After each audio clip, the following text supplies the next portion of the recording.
Good morning, Intenders. Good morning. Welcome and welcome back to Morning Intentions. Today is Thursday, May 21st. Thank you for joining us this week, Annette. Thank you for joining me.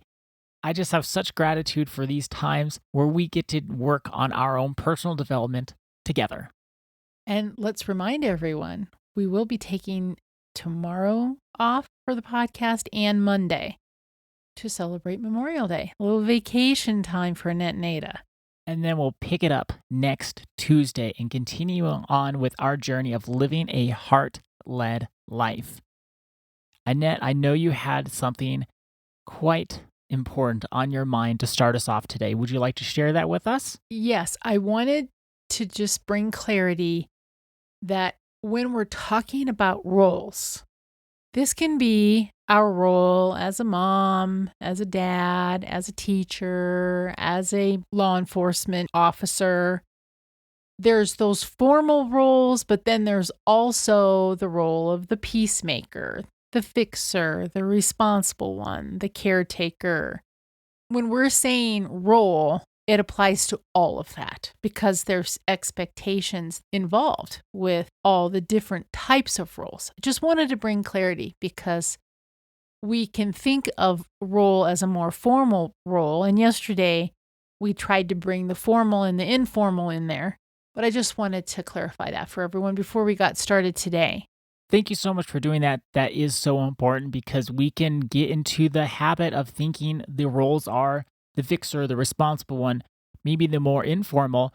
And then we can say, well, the formal ones, like you're saying, doctor, mom, parent, teacher, librarian, those have clear-cut expectations that can't be changed. And I have to live up to them. Yes. So it's important to realize all of that. Now, I want to recap quickly the first 3 steps that we talked about yesterday. First, we have to identify what roles we think we have in our lives, and maybe someone gave it to us. Maybe it's just in our minds. Annette didn't know I was the funny one. She didn't know I was the smiler. It still was a role I had, whether or not she recognized it. The second step is to recognize what expectations do we give that role? How do we think we need to show up if we're in that role?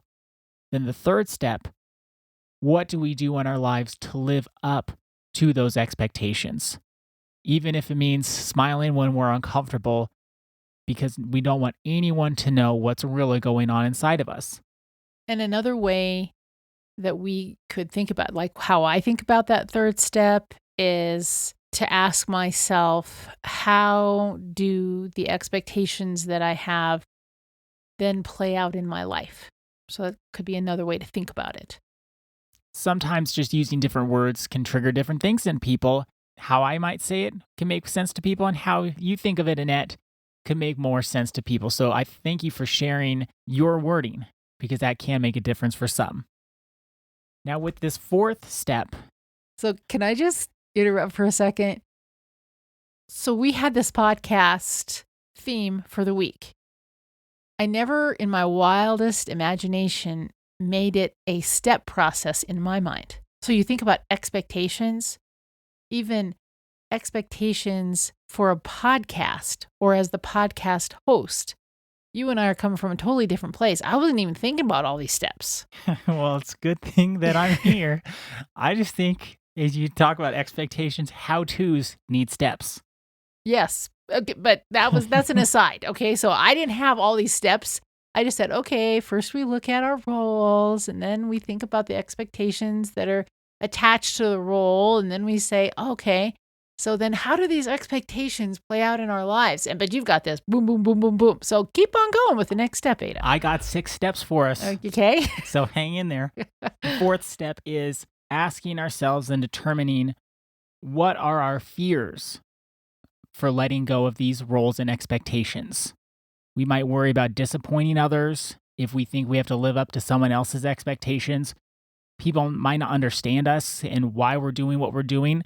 They may say, "Where'd you go?" or "What happened to you? It used to be so much more fun or different or better." Oh, this is the part that takes so much courage because you're exactly right. People will give you maybe not pushback, but you will get some sort of a response from folks. That's for sure. They will notice. And then you could fear losing that connection with them. And you're also going to feel judged, I think. Oh, yes. Very much in this so. of your four of your how many steps? 6. 6 steps. This fourth step to me takes the most courage, because this is where we're no longer like thinking of it and bringing that awareness within ourselves. It's more like, wow, then we're gonna get probably some pushback from some people. And this is where fear-led living just becomes a habit. We're worried about these things. We're worried about being judged or losing our connections with others. We're worried about being misunderstood. So then we don't live from the heart. This leads into the 5th step I had in my mind. Oh my gosh. Okay, what's the 5th step? Because where I'm going now is, am I abandoning myself because I'm so afraid of what these other people might think? Well, how do you do that? That's actually step 5. Asking yourself, how am I abandoning myself in order to maintain this role and expectations? Can you say that again? How am I abandoning myself in order to maintain this role and these expectations? What am I giving up from me? Am I giving up my time? Am I giving up authenticity? Am I giving up honesty and integrity? Am I giving up true heart-to-heart connection with someone? Or even self-respect?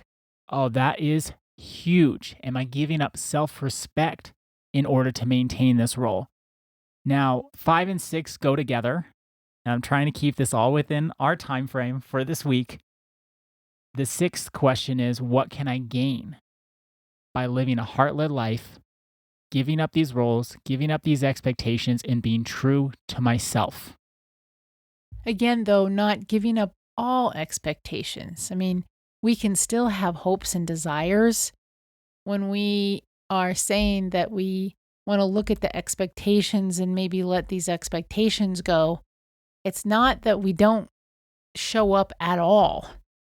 I don't want people to take this to this black and white space.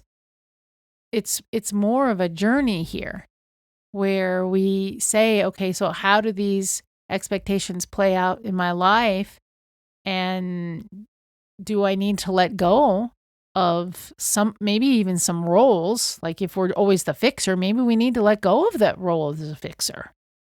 And then when we look at that, we say, yeah, because holding on to that role, I'm just abandoning myself. I don't have any self-respect left. I'm not even being honest. And then what you gain, though, is those expectations become a choice, something that you choose. So much of life, we think those expectations are thrust upon us and we have no choice in the matter. That's just what you do. Well, and that can be true until we say, no, I've got to live differently. Exactly right. And then when we say that and we decide and check in and say, no, I'm okay with this role. This is the role I'm in. I'm actually okay with these expectations that go along with the role when they're authentic and true to me and I'm showing up from a heart-led space. But I'm not going to grasp and strive for these expectations and outcomes. It's more of a, this is what my hope is here, but if it doesn't turn out like that, I'm okay. My whole identity isn't tied to how this is going to work out. Very much so. And then those expectations are now a choice and we can look at them and say, you know, I did choose that and I can choose something else if I want to. But for today, I'm making that choice and it's within my power. It's within my own desires and my own hopes that I'm doing this. It's not because someone made me. It's not I was forced to. I made the choice to be here. And I found so much freedom when I've checked in and done this work and brought things up from a have to something I am choosing to do. And I can tell my whole psychology, everything I feel is different. And I'm more invested, I'm more involved, and I'm not angry or upset or resentful because then I get to see I made the choice to be here and I want to be. Being forced does something, doesn't it, to you? It doesn't feel good. It doesn't, and it sucks all the life out of us when we're thinking, I'm only here because I'm forced to be here. When we're living a heart-led life, even things that we can say, maybe I don't want to be here. Like if we have a job and maybe we'd rather be at home that day.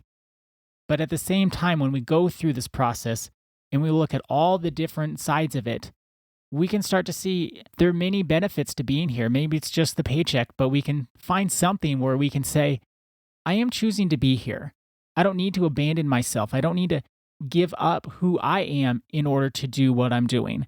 I can be in the same job with the same people, and I could be fear led or I can be heart led, and we get the choice. So the bottom line really is letting go and bringing awareness of what roles are working for us, what may not be working for us, and letting go of these expectations. It doesn't mean we abandon all of life or that we become careless and selfish. What it really means is that we're becoming more honest, and we're becoming honest enough so that we can stop living a life that's disconnected of ourselves, and that we start having a true connection. We let go of our masks, we set them down. We then start cultivating a connection with who we truly are. It's a more honest way to live. So, our intention for today and for this weekend is I commit to myself to be honest enough to stop living a life that is disconnected from who I truly am. I commit to myself to be honest enough to stop living a life that is disconnected from who I truly am. Thank you so much for joining us today and this week. Our day is better because you are part of our day. See you Tuesday. See you then.